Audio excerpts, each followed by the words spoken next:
The whole package is done, আপনি বলতে পারবেন না যে নির্বাচন ভালো হয়েছে। আর্মি যদি প্রপারলি অ্যাক্ট করে, সিলেক্টিভলি না, প্রপারলি যদি অ্যাক্ট করে, তাইলে একটা ভালো নির্বাচন হবে। আর্মি যদি প্রথম থেকে অ্যাক্ট করতো, মহাপক্ষে থাকতোই না। এটা ওয়ান টুর ব্যাপার, তাই না? কিন্তু কী কারণে, কোন রহস্যময় কারণে যে চিফ অ্যাডভাইজার আর্মিকে অ্যাক্টিভেট করলেন না, এটা আমার মাথায় এখনও ঢুকে না। একটি পত্রিকার দুটি একদম হেডিং যেটি নিউজ, সেটি হচ্ছে, একটি যদি পড়ি আমি, একটি হচ্ছে ভোটের অধিকার কেড়ে নিতে একটি পক্ষ ষড়যন্ত্র করছে, তারেক রহমান বলেছেন কালকে যে শীর্ষ জনসভাগুলো করেছেন। আর নির্বাচন হাইজ্যাক করার চিন্তা করছে একটি পক্ষ, জামাতের আমির তার যে জনসভাগুলো আছে সেখানে বলেছেন। এই দুটি বলার পর আমি আসলে আপনার কাছে একটু প্রশ্ন করতে চাই যে নির্বাচন নিয়ে তো অনেক শঙ্কা ছিল, অনেক কিছু ছিল, কিন্তু একদিন দূরত্বে নির্বাচনের আগে যেমনটি বললাম, সব কিছু মিলে নির্বাচন নিয়ে এখন কি শঙ্কার সেই জায়গাটা আছে?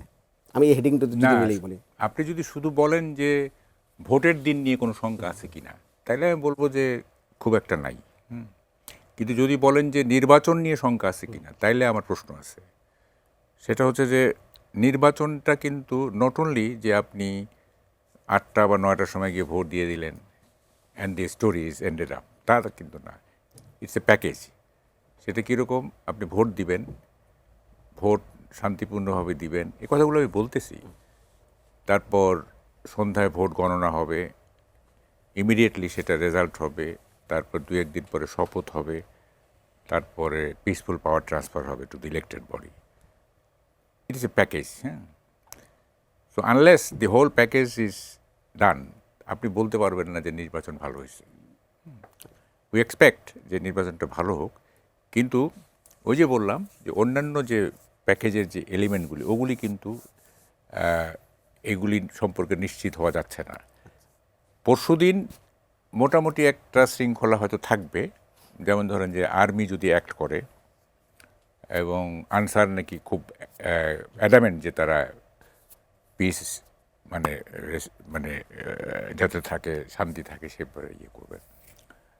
তাই মনে করি আর্মি যদি প্রপারলি অ্যাক্ট করে, সিলেক্টিভলি না, প্রপারলি যদি অ্যাক্ট করে, তাইলে একটা ভালো নির্বাচন হবে। বাট এই যে আমি রিপিট করলাম, সিলেক্টিভ হওয়া চলবে না। আমরা কিন্তু আগে দেখছি আর্মি অ্যাক্ট করছে সিলেক্টিভলি, কোথাও কোথাও হাইপার অ্যাক্টিভ, কোথাও কোথাও ইনঅ্যাক্টিভ। এটা করা চলবে না। এটা আপনার আর্মি যদি যেহেতু তাদের ম্যাজিস্ট্রেসি পাওয়ার দেওয়া আছে, তারা যদি অ্যাক্ট করে এবং আনসার টানসার বিজিবিটি সবাই জায়গায় একটা নির্বাচনের দিন পিসফুল হওয়াটা খুবই সম্ভব। মানে these are all besides the point. What is inside the point is যে মানে রেজাল্টটা ঠিকমতো হচ্ছে কি না এবং ইলেক্টেড বডির কাছে ক্ষমতা যাচ্ছে কিনা, দ্যাট ইজ দ্য পয়েন্ট।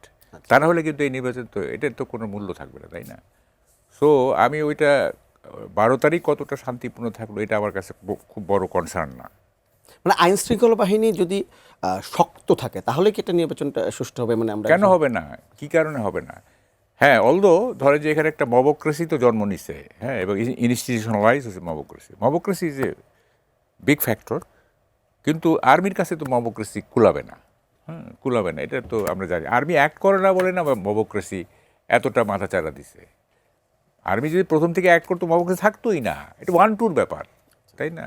কিন্তু কী কারণে, কোন রহস্যময় কারণে যে চিফ অ্যাডভাইজার আর্মিকে অ্যাক্টিভেট করলেন না, এটা আমার মাথায় এখনও ঢুকে না। হ্যাঁ, তো যাই হোক, তাহলে এটা সি যে কি হচ্ছে এখন। যেটা বড় প্রশ্ন সেটা হচ্ছে যে ডেমোক্রেসির সৌন্দর্য কী, what is the beauty of democracy, বা what is the beauty of election. সেটা হচ্ছে যে পরাজিত তার পরাজয় বরণ করে নেবে, that is the beauty. Western democracy যে কারণে এত ফাংশনাল, আজকে প্রধানমন্ত্রী সেটা আহ্বানও জানিয়েছে। আমি তারটা শুনি নাই, আমি তার বক্তব্য শুনি না সাধারণত। মানে ওনার মানে কি বলে ড্রিম, ওনার কতগুলি ড্রিম আছে, এগুলি অবাস্তব ড্রিম। যাই হোক, ওনার বক্তব্য আমি শুনি টুনি না।